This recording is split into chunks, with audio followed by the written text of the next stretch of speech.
Praise the Lord. फिर से आप सबका स्वागत है, कोई भी परिस्थिति क्यों ना हो। The Lord is God, hallelujah. In every situation, हर परिस्थिति में, हर हालात में, कैसा भी संदर्भ और दुनिया उथल पुथल हो जाए, लेकिन जो यहोवा पर विश्वास करते हैं वो सियोन पर्वत के समान हम दृढ़ रहेंगे, हम अटल रहेंगे, कहीं अटल रहेंगे। आमीन, प्रेज द लॉर्ड। इस साल का जो हमारा कलीसिया के लिए जो थीम था, द लॉर्ड इज गॉड, कि प्रभु ही खुदा है, तो उसी विचार को हम थोड़ा सा और आगे ले जाएंगे। The Lord is God, so what, वो प्रभु है तो क्या, उसका इम्प्लीकेशन क्या है, वो हमारे जीवन के ऊपर जब हम ये कहते हैं कि वो प्रभु है, वो खुदा हमारा परमेश्वर है, वो प्रभु हमारा खुदा है, जब हम ऐसा अंगीकार करते हैं तो उसका इम्प्लीकेशन क्या है, उसका परिणाम क्या है, उसका फल स्वरूप हमारे जिंदगी में उसका क्या असर है, ये हमें देखना है। हालेलुया। यीशु जब पृथ्वी पर आए, हम सबको यीशु के बारे में हम अलग अलग तरीके से जानते हैं। द लॉर्ड इज गॉड, वो खुदा है, ये जानकारी, ये जानना हमारे लिए बहुत बहुत अनिवार्य है कि किस तरह से हम जानते हैं द लॉर्ड, ये जो लॉर्ड है जिसको हम बोलते हैं प्रभु, वो कौन है, हु इज इट। जिस यीशु को हम कहते हैं द लॉर्ड, क्या वो एक ऐतिहासिक पुरुष है, क्या वो एक अच्छा गुरु है, क्या वो एक अच्छा शिक्षक है, क्या वो ऐसे ही साधारण मनुष्य था जिसके चेले बढ़ गए और फिर पूरे विश्व में फैल गए और अब उसको ईश्वर बना दिया, या बहुत सारे जैसे मनुष्य जो ईश्वर बन गए, जो संत है, या जो नॉर्मल इंसान थे और फिर उनके चेले बढ़ गए तो फिर वो संत बन गए, फिर वो ईश्वर बन गए, फिर उनकी आराधना की जा रही है। क्या यीशु ऐसा कुछ है? हम जिस तरह से प्रभु को समझेंगे, द लॉर्ड कौन है, हु इज गॉड, जब हम उसके पहचान में बढ़ेंगे, उसका प्रभाव हमारे जिंदगी के ऊपर हम देख पाएंगे और तब हम कह सकेंगे the Lord is God, hallelujah, कि हमारा परमेश्वर वो कौन है, वो हमारा खुदा है। देखिए, जब यीशु पृथ्वी पर आया तब यीशु एक धर्म लेकर नहीं आया, हालेलुया। यीशु के पहले शब्द अगर हम पढ़ेंगे तो हम पढ़ते हैं कि यीशु एक राज्य लेकर आया। He bought the kingdom। उसका मुंह खोलते ही उसने पहला संदेश जो उसने दिया, उसने कहा मन फिराओ क्योंकि स्वर्ग का राज्य आ पहुंचा है। He was bringing a kingdom। यीशु हमारे बीच में एक राज्य को लेकर आ रहा था। एक्चुअली ये राज्य परमेश्वर का है क्योंकि उसने ही सारी सृष्टि को बनाया, और जब इंसान ने पाप किया उसने ये अधिकार शैतान को दे दिया, और शैतान अब इंसान के ऊपर, पृथ्वी के ऊपर, हवाओं में क्या हो गया, वो विराजमान हो गया, और वहां से वो इंसान को प्रभावित कर कर शैतान अपना हित पृथ्वी पर पूरा करना चाहता था। लेकिन यीशु जब आया उसने कहा मन फिराओ क्योंकि अब परमेश्वर का राज्य निकट है। सो जीसस बॉट, यीशु एक राजा बनकर पृथ्वी पे। हालांकि उन्होंने जन्म एक चरनी में लिया, हालांकि उनका जन्म एक राजमहल में नहीं हुआ, उसका अर्थ ये नहीं है कि वो राजा नहीं है। आपका शुरुआत कैसा होता है इससे कोई फर्क नहीं पड़ता, आप किस तरह से खत्म करते हो, दैट इज वेरी इंपॉर्टेंट। आपकी जिंदगी की शुरुआत आपने कैसे की, कोई बात नहीं, कहां से आपने शुरू किया, इट डजंट मीन एनीथिंग। आप कहां पर उसे खत्म करोगे, आप उसे किस मुकाम पर ले जाओगे, that is very very important, hallelujah. So that is why हमें वो सोचना चाहिए। यीशु जब उस चरनी में पैदा हुआ, हालेलुया, राजाओं का राजा, वो एक चरनी में, इनफैक्ट राजमहल भी यीशु के लिए एक चरनी के जैसा होता, हाँ या ना, कि उसके कितना भी इंसान का सोने से बना हुआ खाट क्यों ना हो, उस राजाओं के राजा के बारे में जब हम पढ़ते हैं, हम उसके राज्य के बारे में पढ़ते हैं, जब हम यरूशलेम जो नया नगर आसमानों से उतर कर आएगा जिसके बारे में हम पढ़ते हैं, वहां पर हम पढ़ते हैं कि सोने की क्या है, फर्श जो है वो किसका है। तो इसलिए अगर वो एक राजा के राजमहल में पैदा होता तब भी वो चरनी से ज्यादा बेहतर नहीं होता। यीशु इसलिए राजमहल में पैदा नहीं हुआ, हेरोद के घर पर पैदा नहीं हुआ, वो मरियम के घर पर पैदा हुआ, हालेलुया, प्रेज द लॉर्ड। और वो एक राज्य को लेकर आया हमारे बीच में। He bought a kingdom in our midst। और इसलिए यीशु के पीछे चलने का अर्थ है एक धर्म का पालन करना नहीं। यीशु का चेला होने का अर्थ किसी संत का चेला होना नहीं है, किसी अच्छे गुरु का चेला होना नहीं है। यीशु के पीछे चलने का अर्थ है कि एक राज्य को अपने जीवन में ग्रहण करना और यीशु को राजा अपने जीवन में ग्रहण करना। जब आप यीशु के संदेश को अपनाते हो, जब आप यीशु के उद्धार को अपनाते हो, तब आप भूलना मत कि आप स्वर्ग के राज्य को, आप एक राजा को ग्रहण कर रहे हो। यू नो, यीशु, कई लोग यीशु को उनके मन पसंदीदा मॉडल में बदल देते हैं। यू नो, आप जाइए पृथ्वी भर पे देखेंगे तो अलग अलग लोगों के लिए यीशु अलग अलग रूप है। कुछ लोगों के लिए वो अच्छा शिक्षक है, कुछ लोगों के लिए बहुत बढ़िया दृष्टांत बताने वाला है, कुछ लोगों के लिए नैतिक, अच्छे नैतिक संदेश सुनाने वाला है। लोग अलग अलग पहचान बनाते हैं यीशु के बारे में। कुछ लोग सोचते हैं यीशु ये है, यीशु धर्म का स्थापक है, यीशु मसीह लोगों का परमेश्वर है। नहीं, यीशु राजा है, और उसके पीछे चलने का अर्थ है कि उस राजा को अपने जीवन में ग्रहण करना। और हम जो एक डेमोक्रेसी में पैदा हुए हैं, हम समझते नहीं है कि राजा का अर्थ क्या है। इसके लिए हमको पीछे इतिहास में उतरकर चलकर जाना पड़ेगा समझने के लिए कि एक राजा कौन है, एक राजा का अर्थ क्या है। राजा प्राइम मिनिस्टर नहीं है, प्रधान सेवक नहीं है, राजा प्रेसिडेंट भी नहीं है। आज हम प्रधान सेवक लोग को चुनते हैं। प्रधान सेवक जो है वो हमारी सेवा करने के लिए हमने चुनकर वहां भेजा है। हम यहां से हमारे प्रतिनिधि चुनते हैं और उसमें से हम प्रधान सेवक चुनते हैं, और वो प्रधान सेवक हमारी सेवा के लिए है। लेकिन ये डेमोक्रेसी में है। हम जो डेमोक्रेसी में पैदा हुए हैं, we don't know what it means who is a king, कौन राजा है और राजा का अर्थ क्या है। हम सोचते राजा का मतलब वो खंडर, बड़े बड़े बड़े ऐसे इमारत बना है, जो खंडरों में अभी पड़े हैं। हाँ, 3 दरवाजा का दरवाजा देखने से क्या महिमा लगता है, सही है कि नहीं। कोई राजमहल आपने देखा, हाँ ठीक है, पुराना हो गया। हमने सब पुराने चीजों को देखा, लेकिन क्योंकि हमने राजाओं को उनकी महिमा में कभी देखा नहीं। अभी हम बहुत सारे राजवंश के लोगों को देखते हैं। यू नो, पिछले दिनों में एक डॉक्यूमेंट्री देख रहा था, एक राजवंश, और वो राजवंश के बारे में वो बता रहे थे राजस्थान में, और फिर उनके महल में लेके गए। महल देखा तो मैं सोच रहा था कम से कम थोड़ा व्हाइट वॉश कर लेते तो अच्छा था यार। उनका बोलने का स्टाइल, उनकी मूछें अभी भी वही पुरानी है, लेकिन अब क्या नहीं है, राजा की महिमा खत्म हो गई। लेकिन जब हम बाइबल पढ़ते हैं, बाइबल हमें परमेश्वर के राज्य के बारे में बता कर देता है। वो एक राजा के बारे में बता कर देता है।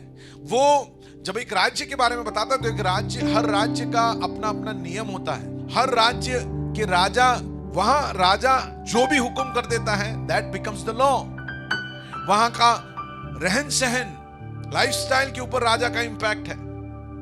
यानी एक इंसान के जिंदगी को राजा पूरी तरह से बदल सकता है। हमारे यहाँ भारत में भी हमको पता है कि बहुत सारे लोग बाहर से आए और उन्होंने आक्रमण किया, और जब वो आक्रमण करते थे, फिर वो जब उस राज्य के ऊपर राज करते थे तो क्या होता था, उनका कल्चर ऑटोमेटिकली, प्रजा जो है वो राजा को फॉलो करता। इसलिए आज हम पैंट पहन रहे हैं। लेकिन हम कैसे पैंट में आ गए? क्योंकि एक साम्राज्य ने हमारे ऊपर अधिकार चलाया और उसने राज्य किया, ब्रिटिश साम्राज्य, और उसके वजह से हम लोग क्या हो गए, पैंट और शर्ट पहनते हो गए।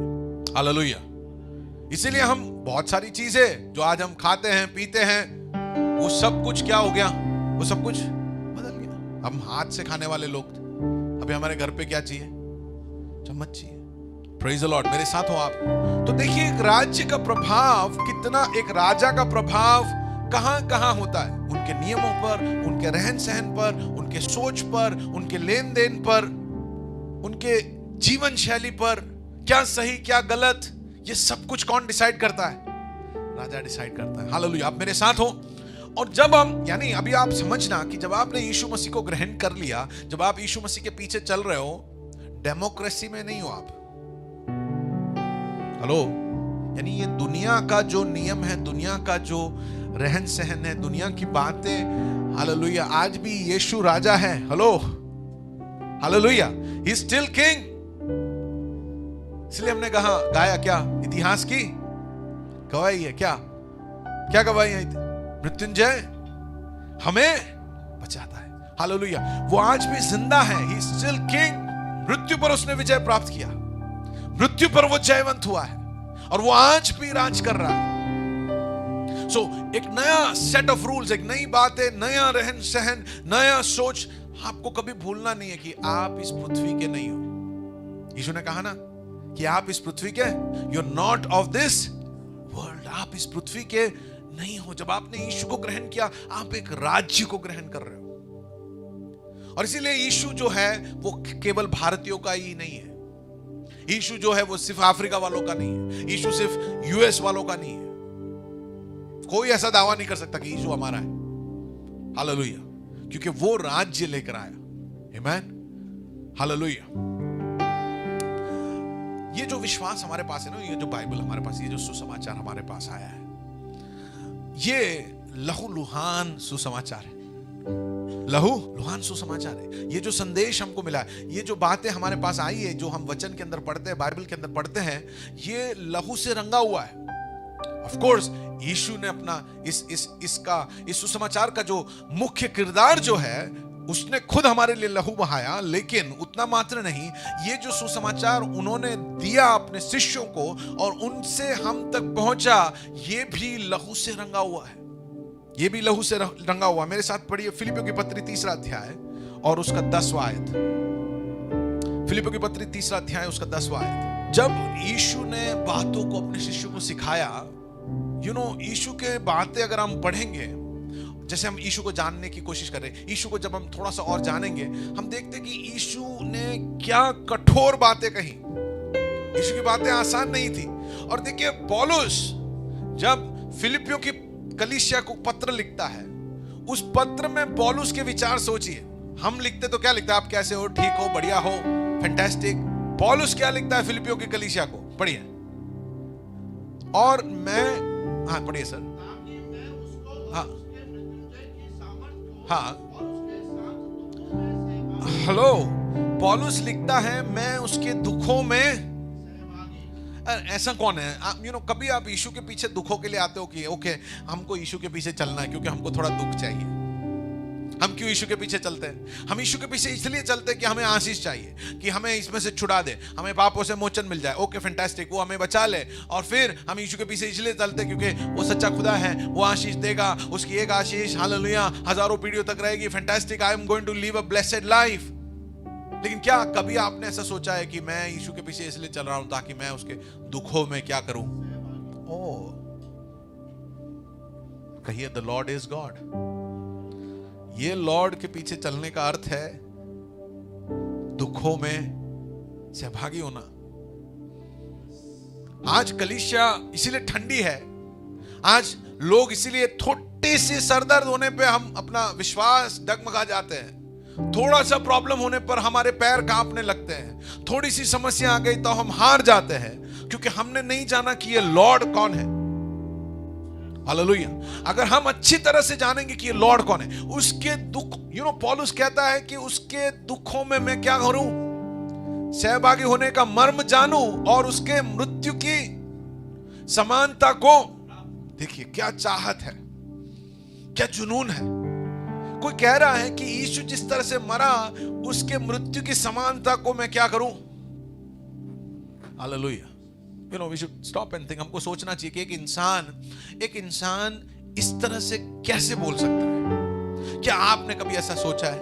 हम क्या मांगते हैं, यीशु मुझे तेरे जैसे बनाना। तो हम यीशु के जैसे बनने में हम क्या सोचते हैं? यीशु जैसा समझदार, यीशु जैसा ज्ञानी, यीशु के वचन, यीशु की अच्छी बातें, यीशु जैसा प्यार करना, यीशु जैसा माफ करना, यीशु जैसा मुझे मना।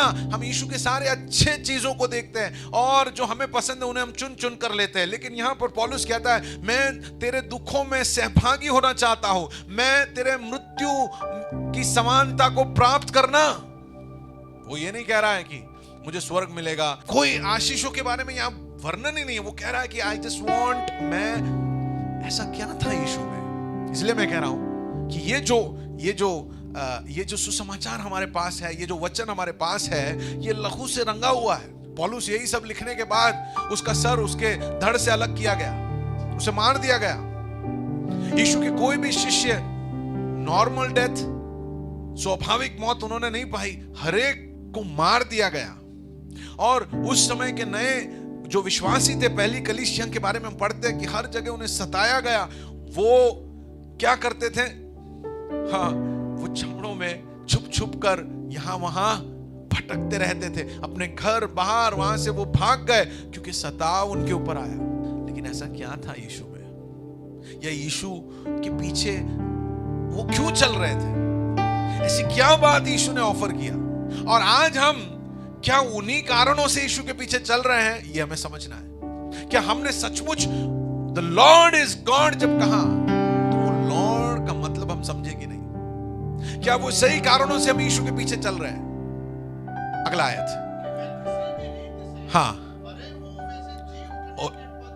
ओ यस, हालेलुया। मैं उसके साथ किसी भी रीति से, देखिए होल फोकस, होल इतना पढ़ा लिखा पौलुस, गमालियल नाम का उस बड़े प्रसिद्ध शिक्षक के पास बैठकर वो एजुकेटेड था, उसने शिक्षा पाई थी, अलग अलग भाषाओं को बोल सकता था, लिख सकता था उस समय में, और इतने बड़े विचारकों का और उस समय में जो विचार थे उनके बीच में ये सब कुछ रहकर पौलुस आखिर में जब वो उसके जीवन में यीशु आता है, पौलुस को क्या अधिकार दिया गया था?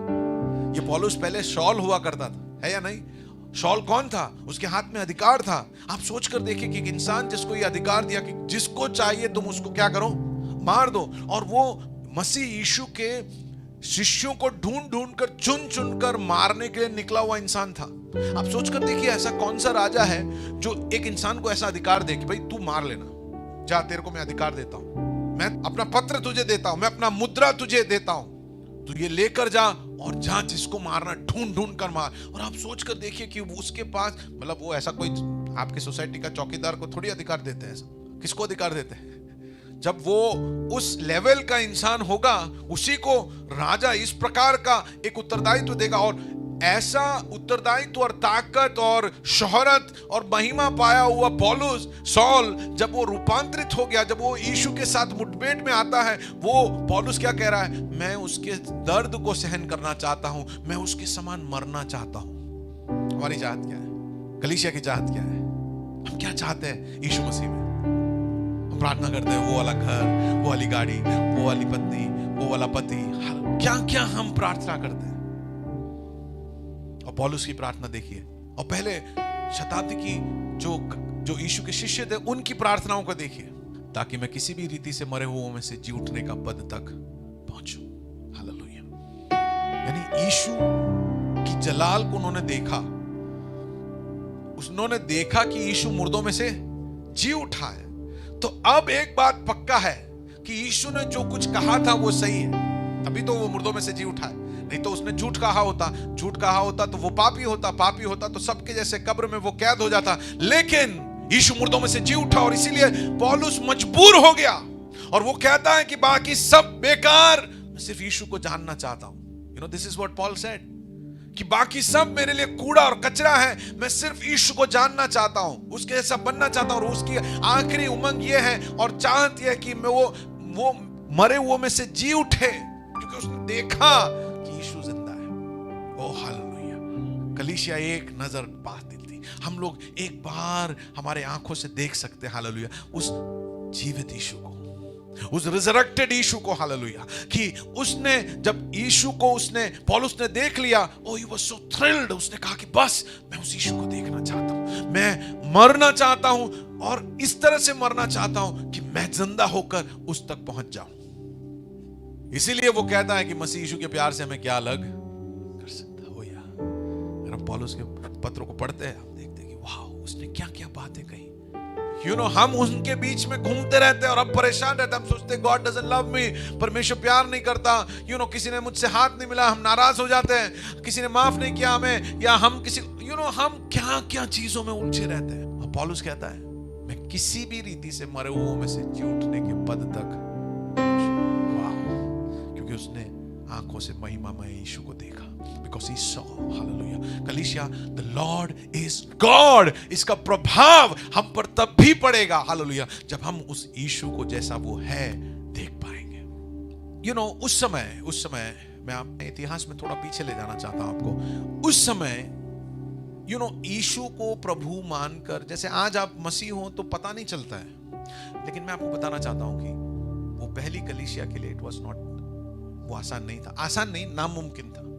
इट वॉज इम्पॉसिबल कि आप यीशु के चेले हो और दूसरों को पता नहीं चले, क्योंकि जब रोमी साम्राज्य को पता चल गया कि यीशु की शिक्षाएं धीरे धीरे बढ़ रही हैं और उसके पीछे चलने वाले लोग बढ़ रहे हैं, उन्होंने एक नियम निकाल दिया। उन्होंने कहा अगर आप रोमी साम्राज्य में रहते हो तो आपको हमेशा हेल सीजर या सीजर की जय बोलना अनिवार्य था।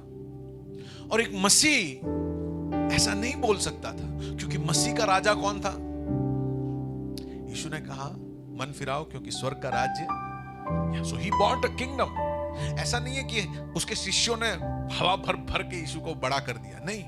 यीशु जब आया तो ही सेड दोस थिंग्स।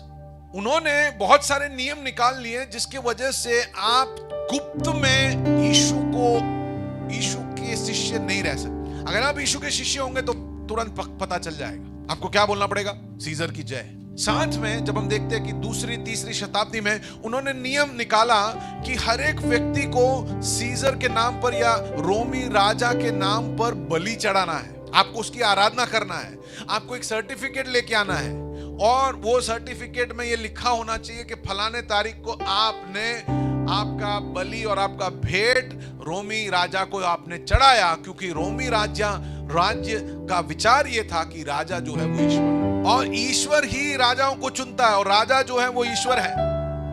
और राजा के नाम पर आपको बलि चढ़ाना पड़ता, आपको भेंट चढ़ाना पड़ता, राजा की आराधना करनी पड़ती, और आपके हाथ में सर्टिफिकेट होना पड़ता। जैसे आपका आधार कार्ड और पैन कार्ड है आज। आधार कार्ड पैन कार्ड के बगैर चलेगा? आपको नहीं चलेगा। आप कुछ भी करना चाहो, अब वो भी खाली आधार कार्ड हो और पैन कार्ड हो तो भी नहीं चलेगा। लिंक करो, वो भी काफी नहीं है। आधार कार्ड, पैन कार्ड और आपका वोटर आईडी भी अभी क्या करना पड़ेगा? लिंक करो। यानी आपकी पहचान हर जगह पर लिंक्ड होनी चाहिए, उसके बगैर आप कुछ नहीं कर सकते। तो सोचिए मसीह बनना कितना कठिन था, क्योंकि कोई भी आपको रोक कर बोलता सर्टिफिकेट दिखाओ। तब तो कोई गाड़ी में नहीं थे और इतनी पब्लिक भी नहीं थी। हेलो मेरे साथ हो, एक कस्बे में कितने लोग रहते थे? सबको लोग सब जानते थे। कोई सिपाही आया, लाओ कहां है आपका सर्टिफिकेट? बोलो बोलो, हेल सीजर बोलो। मैं नहीं बोलूंगा। आगे फंदे में सर्टिफिकेट है? नहीं है, चलो।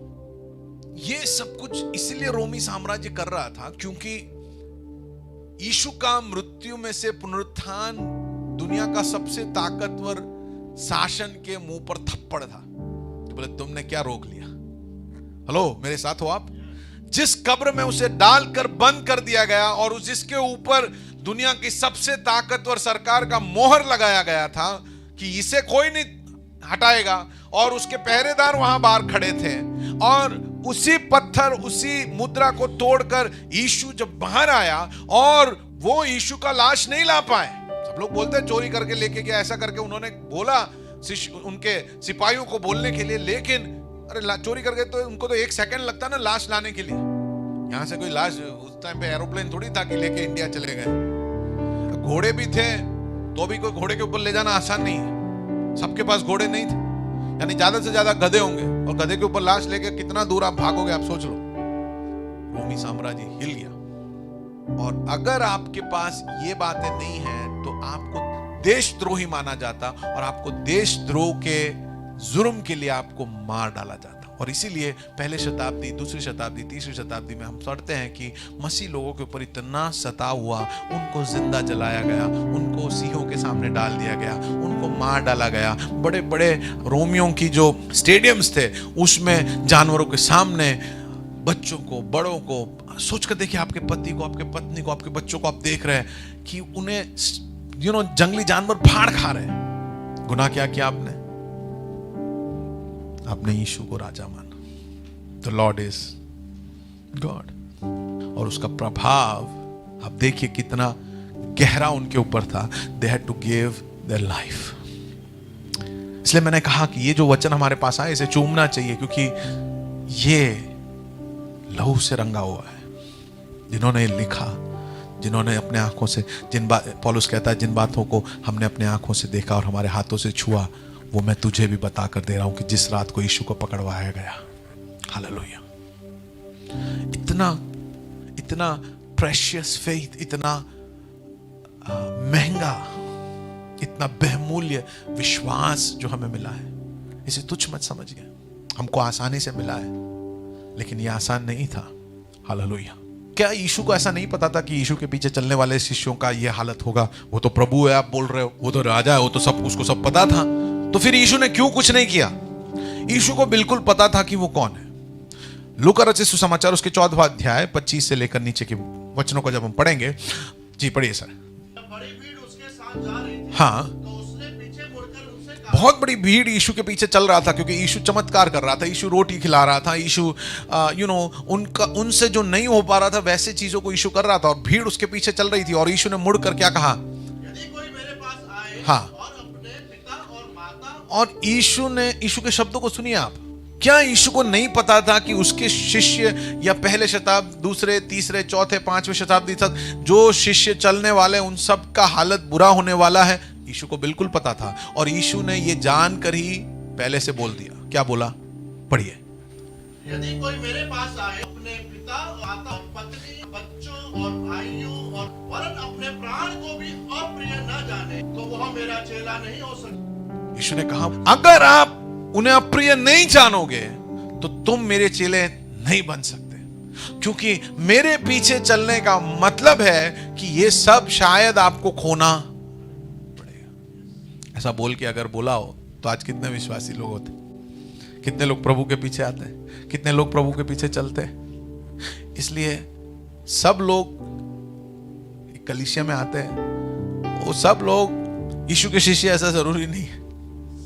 दूसरों को देखकर मत चलो आप, यीशु ने आपको बुलाया है, ये देखकर आप चलो। दूसरे कैसे जी रहे, डोंट वरी, वो ऐसा कर रहे, फॉरगेट इट। जाल डाली, उसमें बहुत सारी मच्छी आई, यीशु ने एक उदाहरण दिया। कई सारे मच्छियों को फिर वो क्या करते हैं? निकाल देते हैं, जो चाहिए वही मच्छी लेते हैं। हालेलुया, मेरे साथ हो आप। कलीसिया में हर प्रकार के लोग आते हैं। There are every kind of people in a church, कलीसिया में। Don't look at people. Yeshu ने आपको क्यों बुलाया? यीशु ने आपको बुलाया इसके लिए, और यीशु कहता है कि ये नहीं हो सकते, आप ये गवाने के लिए तैयार नहीं हो तो तुम मेरे चेले नहीं हो सकते। अगला वचन, और जो कोई अपना क्रूस न उठाए और मेरे पीछे न आए, वह भी मेरा चेला नहीं हो सकता। यीशु ने बोला, जो क्रूस न उठाए और मेरे पीछे न आए वो मेरा चेला नहीं हो सकता। यीशु के पीछे चलने का अर्थ है क्रूस पे चढ़ना। यीशु के पीछे चलने का अर्थ है क्रूस पे चढ़ना, क्योंकि वो कहता है द लॉर्ड इज, अभी हम बोलते हैं the Lord is God, the Lord is, वो लॉर्ड कौन है इसका पहचान मैं आपको करवा रहा हूं। I am introducing you the Lord, जिसको हम लॉर्ड जीसस बोलते हैं, जिसका जो मेरा प्रभु है बोल रहे हैं, वो ये बोल रहा है, जो मेरा क्रूस नहीं उठा सकता और मेरे पीछे नहीं आ सकता, वो मेरा चेला नहीं बन सकता, वो मेरा चेला नहीं हो सकता। आप फैन हो सकते हो, मेरे फैन हो, लेकिन आप मेरे फॉलोअर, हालेलुया। दुनिया यीशु के फैन से भरे हुए हैं। कुछ लोगों को यीशु की बातें पसंद है, कुछ लोगों को यीशु के आशीषों को पसंद है, कुछ लोगों को यीशु के हाथों से रोटी खाना पसंद है, कुछ लोग, बड़ी भीड़ यीशु के पीछे थी, और लेकिन यीशु मुड़ा और उसने कहा कि भाई आप चल रहे हो ये सब बराबर है, लेकिन ये समझ लो आप, क्योंकि मैं एक राज्य लेकर आया हूं, मैं एक राज्य लेकर आया हूं, and I am a king. Hallelujah, praise the Lord. आगे पढ़िए 28वां आयत। हाँ, तुम में से कौन है हाँ, जो गढ़ बनाना चाहता हो? यीशु ने कहा तुम में से कौन है जो गढ़ बनाना चाहता हूं। यानी यीशु के पीछे चलने का मतलब है कि अपने जीवन के अंदर एक गढ़ बनाना, एक फोर्ट्रेस बनाना। तुम में से कौन है जो एक गढ़ बनाना चाहता है? एक फोर्ट्रेस देखा आपने कभी? आप जयपुर इधर जैसलमेर इधर सब जाओगे तो आप देखोगे बड़े पर्वत के ऊपर गढ़ बने, जोरदार गढ़ है। तुम में से कौन है जो एक गढ़ बनाना चाहता है?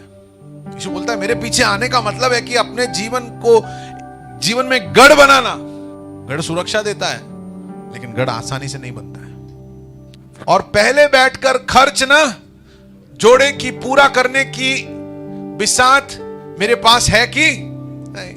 बनाने से पहले सोच लो, यीशु के पीछे चलने से पहले सोच लो कि मेरे पास ताकत है या नहीं इस यीशु का पीछा करने के लिए।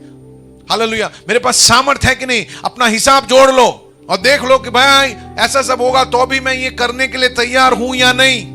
ऐसा नहीं है कि यीशु के पीछे चलेंगे और फिर आशीष आ जाएगा, नहीं आया अरे अब यीशु नहीं। यीशु बोलता है पहले से हिसाब लगा लो। मेरे पीछे आने का अर्थ है ये सब शायद खोना पड़े। मेरे पीछे आने का अर्थ है ये सब आपके खिलाफ हो जाएंगे। मेरे पीछे आने का अर्थ है ये सब कुछ ऐसा होगा। हिसाब लगा लो, इट्स अ बिग प्रोजेक्ट। एक गढ़ एक दिन में नहीं बनता है, it is a big project. और अपना जीवन आप उस तरह से सोचकर समझकर बनाने के लिए तैयार नहीं हो, you can not be my disciple. कैसे कठोर शब्द यीशु ने कहे। हम कई बार सुसमाचार बांटते हैं, आखिर में बोलते हैं ही लव्स यू, वो आपसे प्यार करता है, बेहद प्यार करता है। बट हेलो, यीशु ने जब अपना सुसमाचार दिया, there was no love in that. He said, भाई मारे जाओगे आप, काटे जाओगे, माँ बाप भाई बहन सब लोग शायद छोड़ देना पड़े, हिसाब लगा लो पहले से, आना कर सकते हो तो ही आना, नहीं तो मत आना। कहिए द लॉर्ड इज गॉड। वो डिमांड कर सकता है, ही डिमांड्स। क्यों? क्योंकि ऐसा डिमांड नहीं है तो फिर उसका मत दुनिया और उसमें कोई फर्क नहीं है। सच्चाई और झूठ में अंतर क्या है? झूठ कभी सच्चा नहीं हो सकता, सच सच है। सच को लोकप्रिय बनाने के लिए उसको पिघाल नहीं सकते, उसको उसमें पानी नहीं मिला सकते। हम सबको पसंद आए ऐसा सच बनाने के लिए हम इसको थोड़ा ढीला कर दे, सबको हजम हो जाए ऐसा दे, ऐसा नहीं कर सकते हम। यीशु के शब्द ऐसे जबरदस्त है। ये जो रोमी साम्राज्य जब राज कर रहा था तो रोमियों ने यहूदियों को एक कंसेशन दिया था। अगर आप यहूदी हो तो आपको राजा की आराधना या राजा के मूर्ति के सामने सर झुकाने की जरूरत नहीं, क्योंकि उनको बाकी सारे राज्य के लोगों के ऊपर यह कंपलसरी था। लेकिन यहूदियों का, क्योंकि यहूदियों का विश्वास यह था कि परमेश्वर खुदा एक ही है, तुम खुदा की मूर्ति नहीं बनाओगे, तुम किसी के सामने झुकोगे नहीं। यह बात रोमियों को पता था, तो उन्होंने कहा कि ठीक है, इस एक जाति को हम थोड़ा सा कंसेशन देते हैं। और उस जाति के लोग फिर राजा के खिलाफ बलवा नहीं करे, तो इसलिए क्या था कि वहां के जो यहूदी धर्म के जो अगुवे थे उनको भी उन्होंने अधिकार दे रखा था, क्योंकि जवाबदारी उनको दिया, बोले चलो आपको ऐसा करना है, ओके। पर कुछ भी अगर हुआ गड़बड़, उसका जिम्मेदार कौन होंगे? तुम होंगे। और इसीलिए हम फरीसी, सदूसी और जो महायाजक के बारे में पढ़ते हैं, महायाजक के पास ताकत इसलिए था क्योंकि उनको ये छूट दिया और उनको ये रिस्पॉन्सिबिलिटी भी दिया कि कोई आवाज उठाना नहीं चाहिए। तो इन लोगों के पास भी सिपाही थे, इसलिए टेंपल गार्ड्स आप पढ़ते हो ना बाइबल के अंदर कि मंदिर के सिपाही, ऐसा हम पढ़ते हैं। टेंपल गार्ड कौन थे? क्योंकि वहां पर उनके पास भी एक पुलिस फोर्स थी। अब यीशु के शब्द ऐसे जबरदस्त थे कि ये जो टेंपल गार्ड जिनके ऊपर महायाजक और उसके ऊपर रोमी साम्राज्य के शासक और पिलातोस, ये सब अधिकारियों के नीचे ये काम कर रहे हैं, उनको एक दिन भेजा गया यीशु को पकड़ने के लिए। यूहन्ना रचित सुसमाचार 7वां अध्याय, जॉन चैप्टर 7 वर्सेस 45 to 48। देखिए क्या लिखा है। तब सिपाही प्रधान याजकों और फरीसियों के पास लौट आए, उन्होंने उनसे कहा। सिपाही महायाजकों और फरीसियों के पास आए, यानी ये वो टेंपल गार्ड्स थे, रोमी साम्राज्य का अधिकार पाए हुए। ये किसी को भी अरेस्ट कर सकते हैं। इनको भेजा और ये जब महायाजकों के पास आए, उन्होंने उनसे कहा, महायाजक और फरीसियों ने उनसे कहा, तुम उसे क्यों नहीं लाए? Why you did not bring him? उनका जवाब सुनिए, पढ़िए सर। किसी मनुष्य ने कभी ऐसी बातें नहीं की। उन्होंने कहा कि यार हम पकड़ने गए थे, लेकिन ये इंसान उधर खड़े रहकर ऐसा बोल रहा था, आज तक हमने किसी भी मनुष्य को ऐसी बात उसके मुंह से हमने सुनी नहीं। सोच के देखिए, डीवाईएसपी और एसपी, डीजीपी मुख्यमंत्री के पास गए, सॉरी हम गए उधर, बोले कहां है वो? सॉरी हम साहब उनको नहीं ला सके क्योंकि हमने किसी को ऐसा सुना नहीं कभी ऐसी बातें करते हुए। वो बोले कि हम अरेस्ट करने गए, लेकिन हम उसके शब्दों में अरेस्ट हो गए, हमने किसी को ऐसी बातें कहते हुए सुना नहीं। अब सोच के देखिए, मतलब ये मजाक छोटी बात है। सेना को भेजा, फौज को भेजा, पुलिस फोर्स को भेजा कि जाओ तुम उसको अरेस्ट करके लेके आओ, ताकत के साथ, लाठी तलवार सब कुछ उनके साथ है, अधिकार उनके साथ है। यीशु को पकड़ने के लिए वो पहुंचे और दंग रह गए, वापस आ गए। हमने कभी सुना नहीं किसी को ऐसे बोलते हुए। आगे क्या लिखा है? फरीसियों ने उनको उत्तर दिया, हाँ, क्या तुम भी भरमाए गए हो? बोले तुमको भी क्या उसने क्या कर दिया? हेलो, अभी आपको लोग बोलते हैं ना कि आपको भरमाया, ये नई बात नहीं है, ये 2000 साल पहले की बात है। उस समय जो सिपाही पकड़ने गए उनको भी यही बोला गया। अगला वचन, क्या सरदारों हाँ। या फरीसियों में से किसी ने भी उस पर विश्वास किया है? तो पूछ रहे कि भाई और कौन कौन है जो विश्वास किया? तुम उधर गए, ये सब हो गए, इन लोग दंग रह गए। बोले इन लोगों को जिनको इतना समझ है, सामर्थ है, ताकत है, ये लोग पकड़कर नहीं लेकर आए, तो ये क्या हो रहा है? ये यीशु कौन है? The Lord is God. You know, मैं एक वीडियो दिखाना चाहता हूं। ये वीडियो एक औरत की कहानी है जिसका नाम परपेचुआ था। ये करीब दूसरी शताब्दी की शुरुआत की घटना है और ये कहानी इतिहास में पहली मसीह स्त्री है जिसने अपनी कहानी लिखी है। ओके, जो लिखा हुआ अगर हमको कुछ मिला है, one of the first Christian women, 22 साल की परपेचुआ थी और उसका एक छोटा बच्चा था, बहुत छोटा बच्चा, और क्योंकि उसने यीशु पर विश्वास किया उसे पकड़वाया गया और परपेचुआ ने एक डायरी लिखी और उस डायरी में पूरा उसने विवरण किया क्या हो रहा है उसके साथ। और वो डायरी आज हमारे पास है, मिला है। उसके पिताजी आए और कहा कि बेटा क्या कर रही है तू? इतना गुरूर मत कर, इतना घमंड मत कर अपने विश्वास पर, यीशु को तज दे, तू मुझे मरवा देगी। क्या तुझे इस बच्चे के ऊपर थोड़ी भी दया नहीं है? यीशु को तज दे। और राजा जो बोल रहा है, वो राजा ने जो हुक्म जारी किया है कि उसकी आराधना करना है तो कर दो, कहीं से एक सर्टिफिकेट अपने जुगाड़ लेते हैं, पर तू ये जिद पर मत खड़ी रहे। परपेचुआ ने कहा नहीं, मेरा एक ही राजा हो सकता है। हेलो, क्या कहा उसने? द लॉर्ड इज, मेरा एक ही राजा हो सकता है। I will have only one king in my life, I will have only one king in my life. और आप देखिए कि यीशु का ये शब्द, ये सब कुछ कहने के बावजूद भी उसने विश्वास किया। यीशु ने कहा तुमको ये सब खोना पड़ेगा, उसने विश्वास किया कि यस। पता है क्यों विश्वास किया? क्योंकि यीशु मुर्दों में से जी उठा। हालेलुया। तो पता चल गया उनको कि देयर इज अब और कोई किसी में भी उद्धार नहीं है। अगर मेरा जीवन का उद्धार होना है, it is only Jesus Christ. Yeshu ही मुझे बचा सकता है। And I want you to see this story. एक 5 मिनट का वीडियो है। मैं चाहता हूं कि आप I just want to take you into that moment. उन क्षणों में मैं इस वीडियो के द्वारा ले जाना चाहता हूं। जी।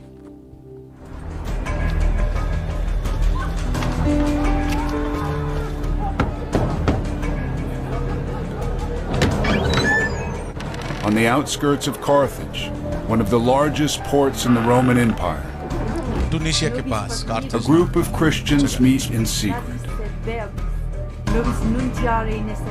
Private houses double up as churches.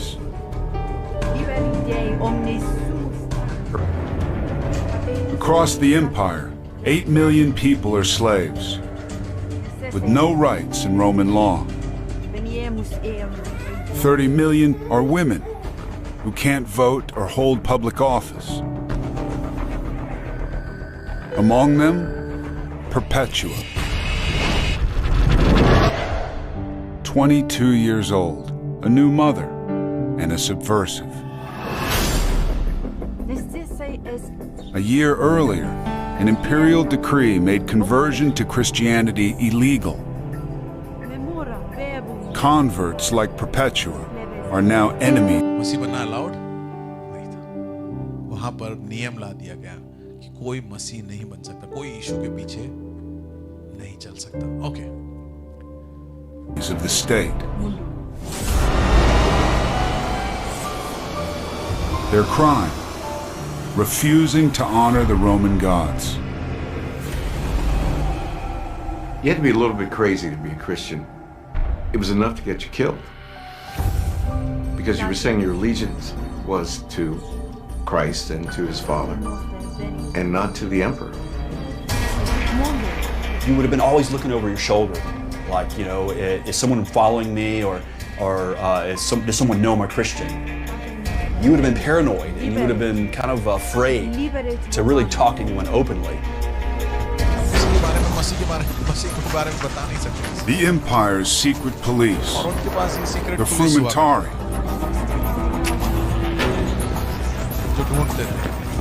They use a network of informers to hunt down dissidents. इस तरह यीशु के विश्वास करने वाले खुफिया रखते हैं।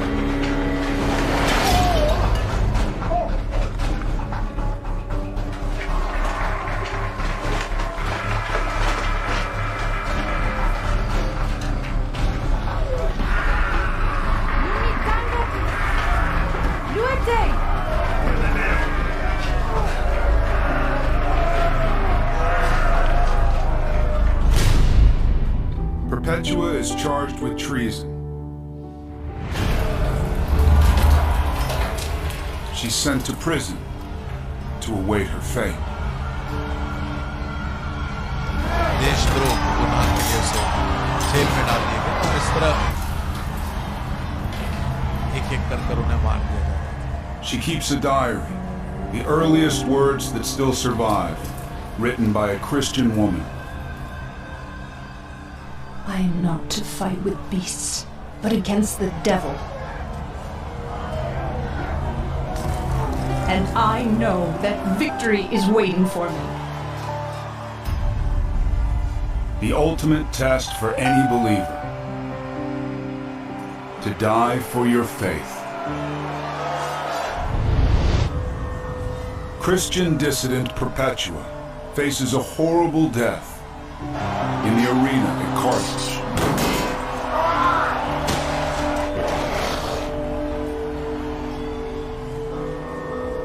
Christians are thrown to wild animals, or covered in tar and burned alive, or beheaded. But Perpetua can still save herself, if she makes an offering to the Roman gods. The Romans come to these people and they say, look, you're stirring up trouble for us. Make some public declaration that says you're not against the state. Admit that the emperor is a god. And that'll show that you're okay.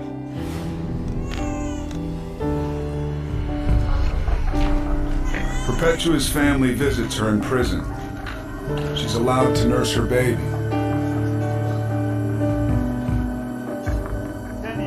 Her father pleads with her to back down and accept the Roman rules. Daughter, he said, have pity on me. Do not abandon me. Have pity on your baby. Give up your pride. I tried to comfort him, saying, it will happen as God wills.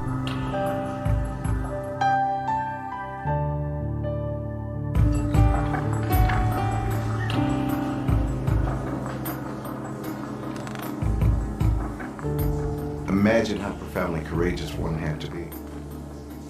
To put your life on the line and say, yes, I am a follower of Jesus Christ. The courage to do that simple act, speaks volumes about the power of faith.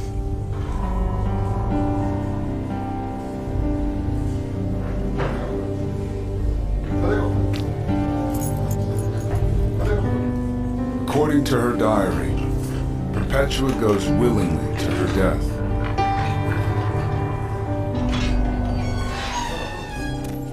Her courage inspires one of the prison guards, a man called Pudens, to convert.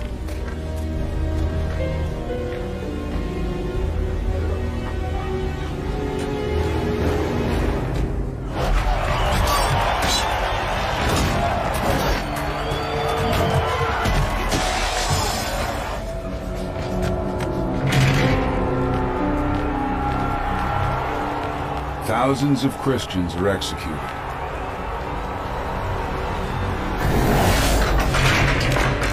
They become known as martyrs. But the more Christians the Romans kill, the more popular the religion becomes. In 100 years, the number of followers grows from 200,000 to 6 million. 1 in 10 people in the empire is Christian.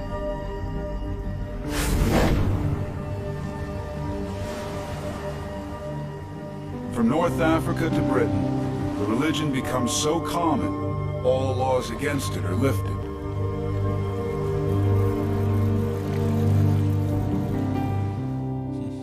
उस विश्वास की वजह से आपने देखा कि जितना उन्होंने मसीह के शिष्यों को मारने की कोशिश की, यीशु के लोग और बढ़ते गए। Hallelujah. The Lord is God.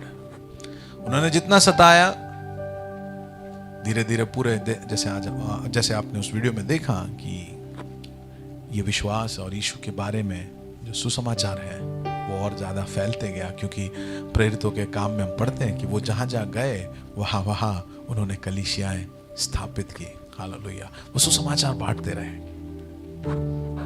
और आखिर में ऐसा हो गया कि यीशु के शिष्य इतने बढ़ गए कि सारे कानून को मिटा देना पड़ा। हेलो, मेरे साथ हो। हालेलुया।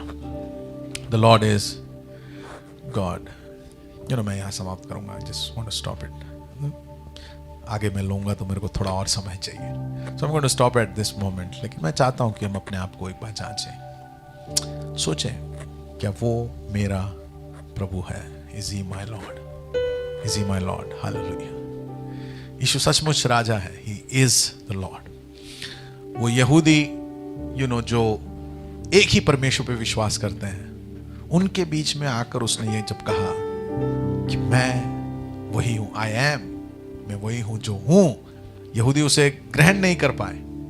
लेकिन यीशु के बातें, यीशु का जीवन और यीशु के कार्य ने उन यहूदियों को मजबूर कर दिया कि वो यीशु के शब्दों को मान ले कि वो और पिता एक है। आप मेरे साथ हो। एक यहूदी कभी भी उसके रग रग में उसको ये शिक्षा दी गया है जब बचपन से कि परमेश्वर एक ही है। There is no other God. There is only one God. Hallelujah. एक ही खुदा है, सृष्टि करता है, जिसने सारी सृष्टि की रचना की है, और उसकी हम मूर्ति नहीं बना सकते, उसके तुल्य हम किसी को नहीं बना सकते।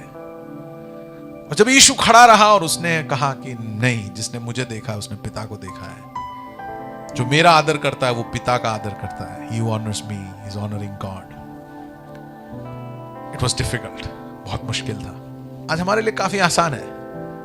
लहू से रंगा हुआ नहीं है हमारा रास्ता, लेकिन ये सुसमाचार जो हम तक पहुंचा है वो लहू से रंगा हुआ है। एक बहुत बहुमूल्य विश्वास हम तक पहुंचाया गया है, क्योंकि लोग विश्वास योग्य थे। उन्होंने तज नहीं दिया, उन्होंने छोड़ नहीं दिया। उन्होंने देखा यीशु कौन है, यीशु के कामों को देखा, यीशु के जीवन को देखा, यीशु के पुनरुत्थान को देखा, और उन्होंने अपनी जिंदगी को दांव पर लगा दिया। मन गठित कहानी से बना हुआ ये किताब नहीं है। हालेलुया। ये लहू से रंगा हुआ विश्वास है। Hallelujah. Praise the Lord. The Lord is God.